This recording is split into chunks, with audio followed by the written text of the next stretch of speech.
А зараз бере слово наш наступний спікер, професор Florida Atlantic University James Cunningham. And now we have our next speaker, James E. Cunningham, a PhD professor at the Department of Music at FAU.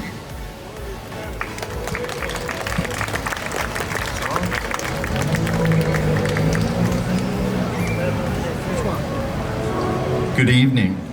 It is such an honor and a pleasure to be here.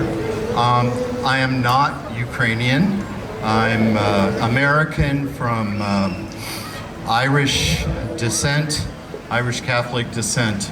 I've been teaching at Florida Atlantic University for over 20 years now.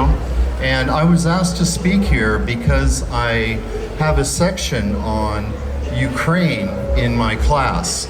And a few semesters ago, I was surprised to have a Ukrainian student in my class, and that Ukrainian student actually is here today in the audience. Olga, would you stand up, please? This is my student. She's on her way to graduation, yes. And she's an excellent student, one of the best. I was asked to come and just say a few words about why in a music class at Florida Atlantic University I'm talking about Ukraine. And the answer is, for me, is very simple.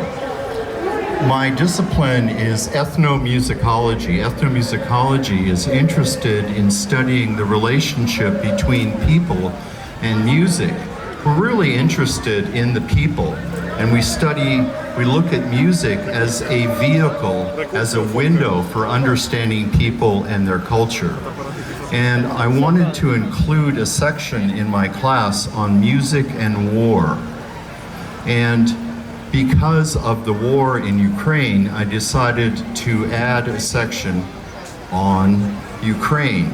And through my research, looking at Ukraine, I discovered so many interesting avenues of music through the history.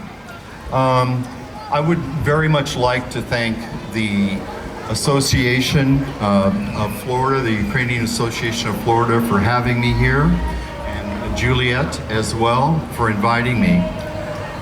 But going back to Ukraine, I learned first about the Kobzars, the bards, the ancient bards, many of whom were blind, who traveled throughout the area and carried the history, the local and regional history of Ukraine, the religion. And they acted since the 15th century, playing the traditional instrument, the bandura. And in the 20th century, we first see how the clash between Russia and Ukraine began when in 1932, Stalin gathered all the Kobzars together in one place, and it was supposed to be a folk event. He gathered them all together for a conference, and then he had them all killed. This was an attempt to kill the nationalism and the national heritage of Ukraine. Not the first and not the last.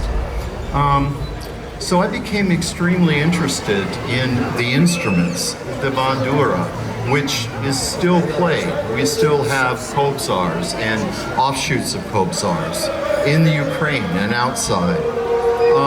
I became interested in the trembita, the trumpet instrument from the Hutsul, from the west region of Ukraine, that was played, that was used by Ruslana when she won the Eurovision Song Contest in the early 2000s, as a source of Ukrainian nationalism.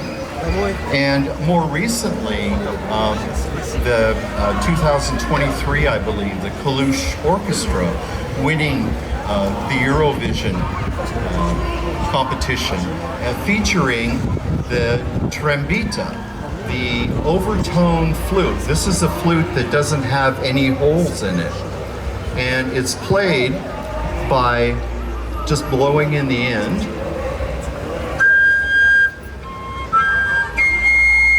You play at the end, you get a series. You play at the end, you get a series of notes. You plug up the end, and you get another series of notes. So you get two series of notes, and you make melody by plugging and unplugging the end.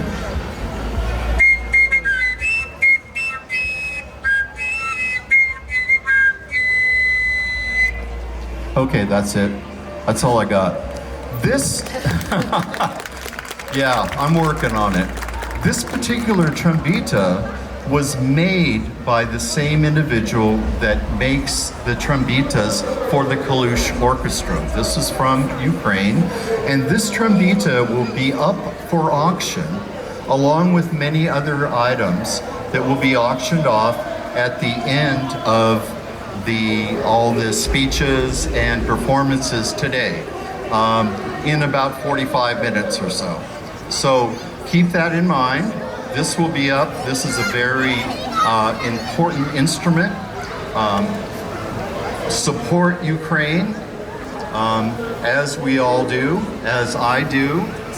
Support Ukraine nationalism through its music, through the fierce nationalism of Ukrainians. Go Ukraine.